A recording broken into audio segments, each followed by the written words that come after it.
இனி வீட்லயே பானிபூரி செய்யலாம் எல்லாரும். ஆச்சி பானிபூரி கிட். ராணிப்பேட்டை மாவட்டம் சோளிங்கரில் வெயிலின் தாக்கம் அதிகமாக இருந்த நிலையில் குளிர்ந்த காற்றுடன் மழை பெய்ததால் மக்கள் மகிழ்ச்சி அடைந்தனர். இதுகுறித்த கூடுதல் விவரங்களோடு இணைகிறார் எமது செய்தியாளர் அருளரசன் விவரங்களை வழங்கலாம்.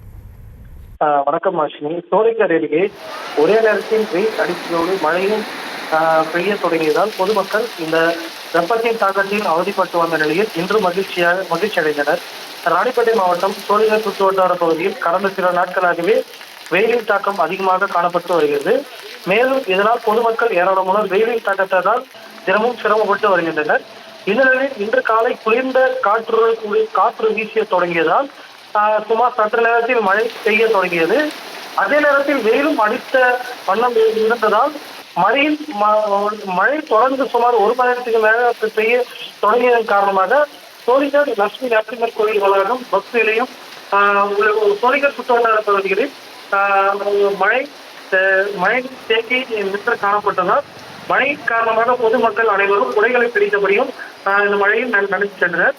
மேலும் திடீர் பெய்த இந்த மழை காரணமாக சற்று வெப்பம் தணித்து குளிர்ச்சியான சூழல் உருவாகி காணப்பட்டது. மேலும் இந்த தற்போது பெய்த இந்த மழையின் காரணமாக பொதுமக்கள் பெரிதும் மகிழ்ச்சி அடைந்தனர். மேலும் தொடர்ந்து வெயில் சுட்டரிக்க காணப்பட்டது. ஸ்ரீ விவரங்களுக்கு நன்றி அருண். இனி வீட்லயே பானிபூரி செய்யலாம் எல்லாரும். ஆச்சி பானிபூரி கிட்.